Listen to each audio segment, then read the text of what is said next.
Before Joshua crossed the Jordan, there was a possibility that disappeared forever.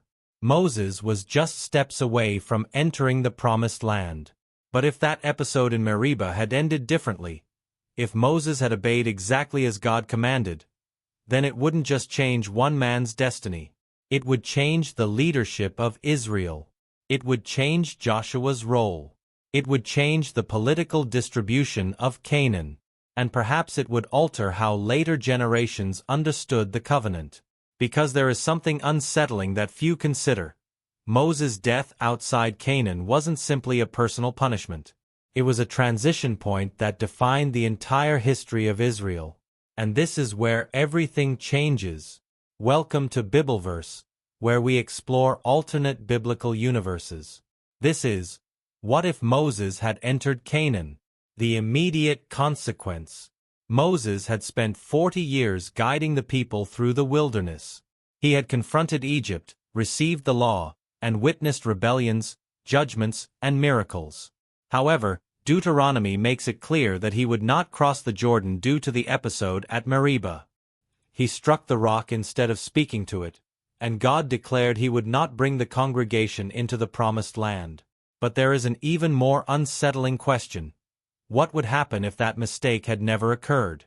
What if Moses had entered alongside the people? The first consequence would be immediate. Joshua would cease to be the main figure of the conquest. Because the problem was never just political. Joshua wasn't simply a general. He represented a new generation, a generation that had not experienced slavery in Egypt, born in the desert.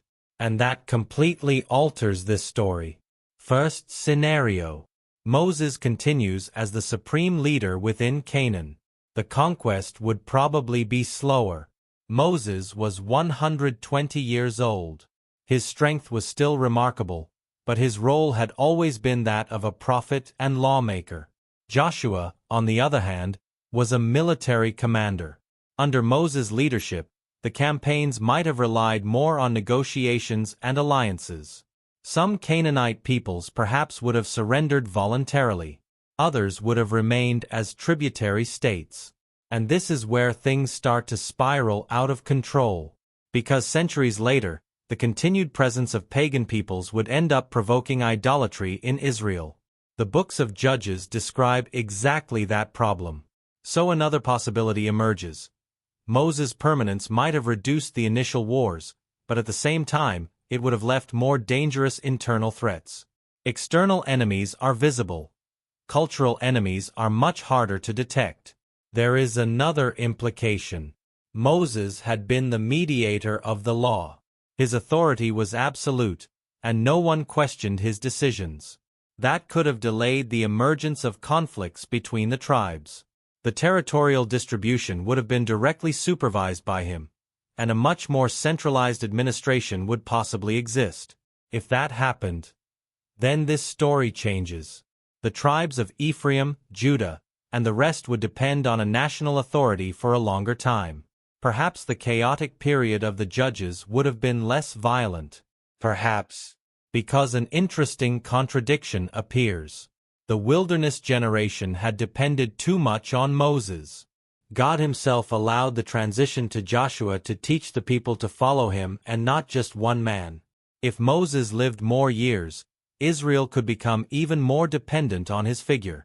His subsequent death could have provoked an even greater crisis because the people wouldn't just lose a leader, they would lose the man who had spoken face to face with God. And that completely alters this story. Scenario 2. Shared authority. There is a second scenario. Moses enters Canaan, but hands over military command to Joshua. In this case, both would work together. The prophet and the warrior, spiritual authority and military authority.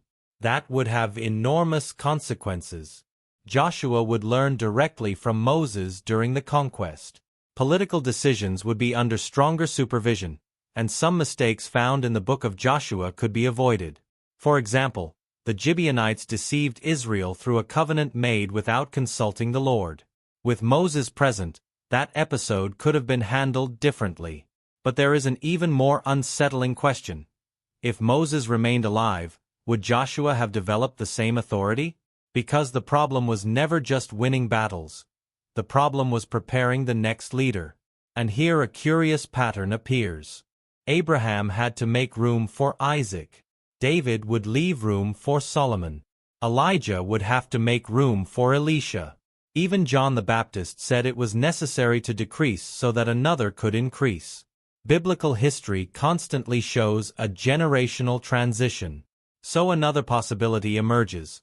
Moses' prolonged presence could have delayed Joshua's growth. And when Moses finally died, Israel would have to face the succession amidst military campaigns. That could generate divisions between tribes. Some would follow Moses' final instructions, while others would support Joshua's full authority. And this is where things start to spiral out of control. Because civil wars were not uncommon in the ancient Near East. Power vacuums destroyed entire empires. Scenario 3. The ultimate spiritual structure. There is a third scenario, and perhaps it is the most interesting. Moses enters Canaan and lives long enough to establish a much more solid spiritual structure. He supervises the Levitical cities. He organizes schools to preserve the law. He establishes local judges. He creates an administrative network capable of surviving after his death. That sounds logical. But here an uncomfortable question appears. If the law were better organized, would Israel have avoided idolatry? The answer is probably no. Because the problem was never the lack of information. Israel knew the law. The problem was obedience. And that connects to something much bigger.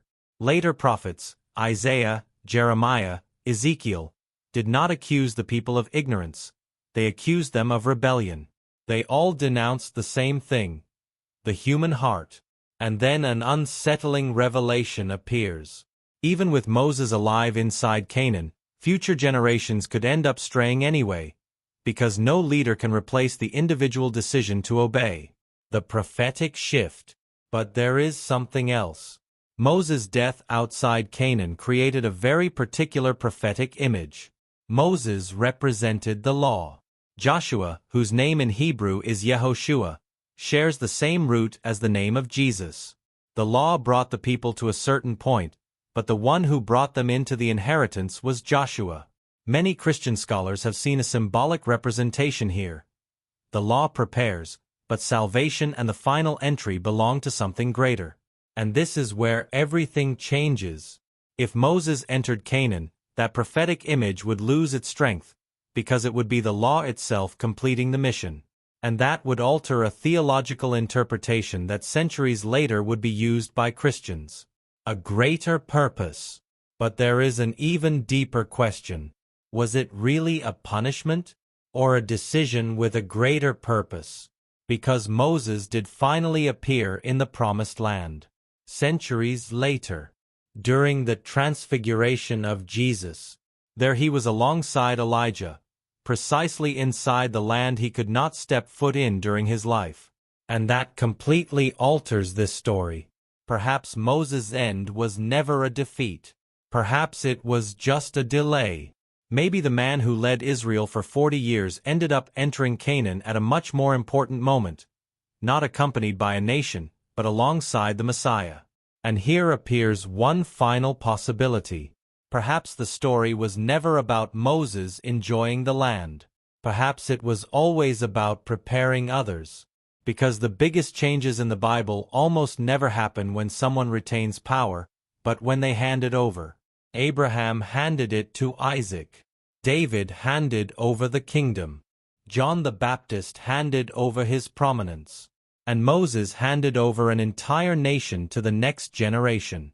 Because the problem was never just entering Canaan, it was ensuring that the promise survived beyond one man. But there is an even more unsettling question. If you had been in Moses' place, after 40 years of sacrifices and knowing you were a few miles from the finish line, would you have accepted God's decision? Or would you have asked for a second chance? Leave your answer in the comments. Subscribe and join us in more alternate biblical universes. Because one decision, a single decision, can change everything. Until next time.